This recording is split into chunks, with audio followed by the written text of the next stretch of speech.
Ladies and gentlemen, welcome to the 13th episode of Visioncon Spotlight, your in-depth look at the nerds you love.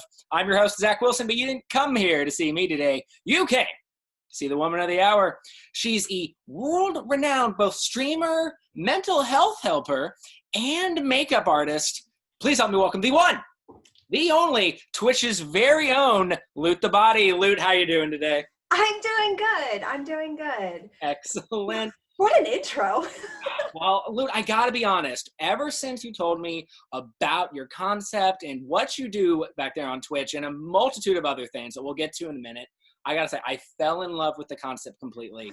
But I did want to ask to start us out, kind of tell the folks watching at home, kind of what got you inspired, to do this, something that I think the world needs much more of, especially in these tumultuous times. Honestly, I fell into it. I am 31, and I had never heard of Twitch or streaming until I was about 29. And my younger brother was like, hey, I'm kind of thinking we should do a podcast. Maybe we can do a stream. And I was like, I don't know what any of that means, but okay. Because I have 7 kids. And so they keep me very busy, and they kept me very out of like the loop. Sure. And so actually we started as a satire stream called My Sister Sucks at Video Games. That's adorable. Because it was so true. I hadn't played in so long. And so it was just a time for us to like really hang out and goof off. And it was the first time in a little over 10 years that him and I had really had that opportunity to do that. And so we started doing that. We were playing Kingdom Hearts, which I have my homage to cosplay is I made my own Sora jacket. Yeah. And we had such a good time doing that. We would stay up late and play video games, and it was really kind of fun step away from, all of the adulting for a little bit. And we had a good time.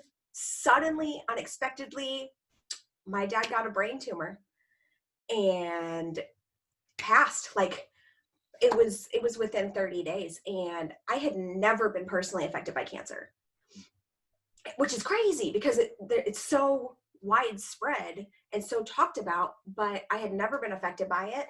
I watched my 6'7", very educated, very intelligent parent deteriorate in 4 weeks. Like it was so surreal. And after that, my brother and I could not get our groove back. We just couldn't. It just wasn't the same anymore. And I actually hit a very, very rough time in my life. I never expected to go through my 30s without my dad. And so he passed in March, and I turned 30 in July, and I have bipolar disorder, which was a huge motivation for the channel, but I didn't know I had bipolar disorder. Sure. And so I went through what a lot of people go through, but when we go through it, we think we're alone. I went through a phase of extreme suicidal ideation and suicidal thoughts constantly churning, and then feeling like I was less and less and less and less and less, because what I call the failure spiral.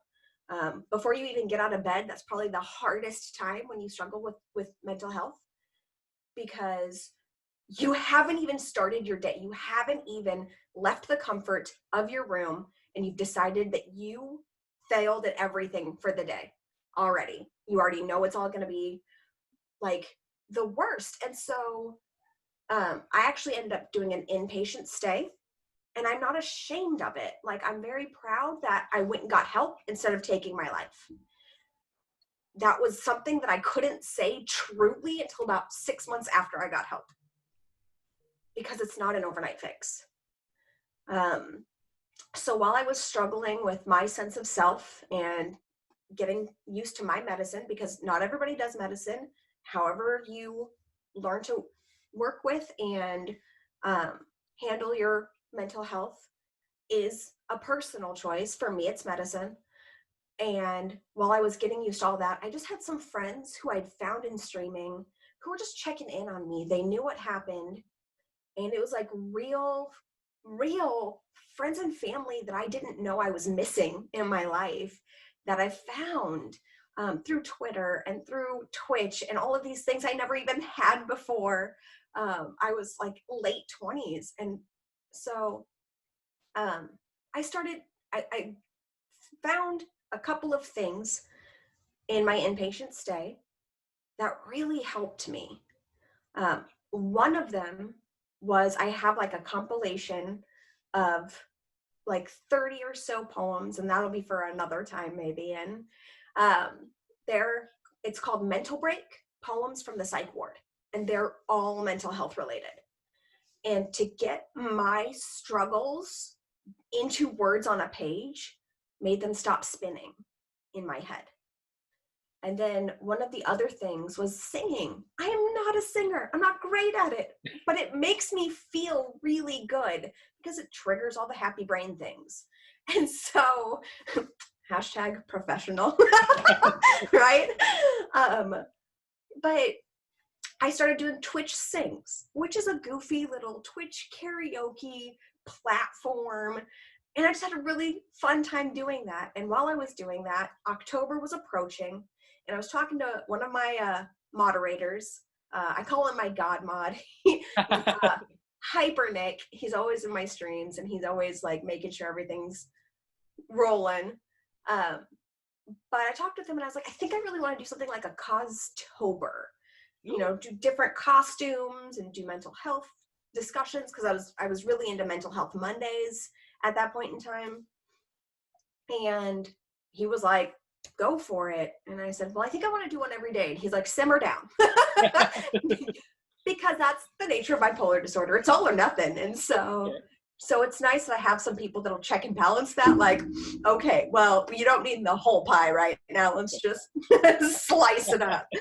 So I started playing a little bit with face paint. I bought myself face paint, and then I painted the kids' faces for Halloween. And I was like, well, good, I can try and use this. Sure. And I ended up pairing a scarecrow look with the topic of false fears. Okay. So how the crow is afraid of a scarecrow, even though it's not a threat to them. Like, how many times have we put ourselves in a situation where we're afraid of something that is not a threat to us? And so at the end of that stream, I was like, I love this. I don't know how long I could do this or how long I could come up with looks, but honestly, like, it felt so good. And I was trying new things, which is very scary when you're struggling with your mental health, because if you feel like you didn't do it well, then you're like, why did you even try? Sure. No, try, do the things, try them. Well, for the folks watching at home, that don't know about you, Lou, we're not talking about, the clown at the state fair who you give them $5 and they make their kid look like, a tiger or something. Like, give me 1 sec. We're actually going to pull some up, get a little preview for the folks watching at home. So this one's a personal favorite of mine. And so we'll just go down the list real quick. So we got that. Now, I know I said tiger, but, this is definitely, though, actually, now that I view that, that's not just any ordinary tiger now, is it, Lou? That is a spider. It's got the 8 eyes and... Oh, God. Yeah, now it's terrifying, right? Because you see the little pinchers. Loyal fans of the show know your boy Zach doesn't like spiders too much. But this one works. But, okay. Then we got a bunch of... So does each of these have, like, a mental health story behind it? Or are some of them, just for fun? Most of them are mental health related. That one, I just wanted to wear my fangs because they were new. But I did it on a Monday, and I called it Monday Sucks because, we can get that way sometimes in our day to day. But for the most part, like the Avatar, the Na'vi one was not feeling like we belong in our own skin. Oh. And the Elphaba green from Wicked, there's more than one side to a story. And Uh, so are you open to the different perspectives, or are you open to hearing not just how you perceived it, but how others have? And so I do try to always incorporate mental health. And it's funny because there are streams where I don't have a topic. And I'm like, if I were to do a topic, it would be this. Because I've already got like an idea for that. Like the very first one we looked at, yeah, that I just wanted to play with my blacklight paints. It was a brand new, I had just gotten them. And I was like, if I were to do a topic, it would probably be about being exposed. If I were to do a topic. sure. Because, Well, sorry. oh, no, go on. Because it's just, it to me, I don't think in the box. I just never really have. And so it's not, it just feels like right and easy for me to like just connect the two. And I think it makes it an easy icebreaker because I'm goofing off. Like I'm not good at technology. My stream knows it. And so they can see that, like, yes, I'm willing to talk about these tough, difficult things, but I'm not a perfect human. Like, Sure. there's no such thing. Well, I think it's that you hit the nail on the head right there, is that you're very relatable. I mean, don't get me wrong. You could lock me in a room for an entire year and I could not, and give me some of the best makeup, art supplies, what have you, money could buy. And I could never create something as wonderful and intricate, creative, whatever adjective you want to use, as, what we just saw. But you are relatable in the sense that, you are very open with your, insecurities, your imperfections, if you will, which is something that I think a lot of us have to face. And I think is one of the things that is very intimidating to some internet personalities, where they seem larger than life or imperfect, or I'm sorry, rather perfect, no imperfections. And so do you notice that because you are so open about those imperfections, insecurities, and what have you, that you've really rallied such a large audience because of that? Well, I mean, honestly, so numbers are like a huge topic when it comes to streamers. Sure. Because we all start out wrong. I'm just going to be honest about it. We all make the same mistakes and we have no idea that we're It's like when you play Fall Guys and you choose the wrong door. Like, all of us do it. Sure. And so you can really quickly boost your numbers, but then they're hollow because it's not because you're boosting them by making connections. So it took me a little bit to understand that, because I network, and I mean, where I'm at, there's a lot of in-person networking groups. And so like, it's very easy to get out there and get in front of people and meet in person. Sure. But the difference networking online is that, like, you have to be even more, I don't want to say aggressive, but more assertive, I guess, with how you present yourself. And you have to be careful because the age range for streaming is 13 and then on up. And so some people just don't really, I mean, they're kids and they don't understand that you can't just hit the follow button 1,000 times and then get 1,000 followers and two people show up in your stream. Like, that's how it's going to work, because they don't know you. Mm-hmm. And so I've been very fortunate. When people come by my stream, it seems like they stay, and that feeds me so much. So, I mean, there are numbers with the Twitch and the Insta and the Twitter, but like, the fact that people come back, the fact that they feel something while they're there, like, that means so much to me. Sure. And you're obviously giving, people, both young, old, somewhere in the middle, that are either struggling with these things or just it's a common occurrence in their lives, someone to relate to and, even look up to. Now, I do want to ask one more thing before we kind of wrap things up, because we are kind of approaching the time limit. I did want to ask you, what is it about I don't want to say, act, or not an act, but, the tone of your show that you think really resonates with people? And for the folks watching at home that either are Twitch streamers and, just are either starting out or don't kind of know where to go from there, what advice would you give them to maybe deviate from the norm? As far as the first side of it, my what I'll say when people come in, my like the biggest takeaways.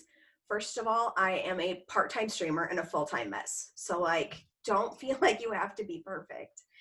And then I have one specific scene that I'll pull up, and it's like a blue background and it's got gems on it, and it says you have value.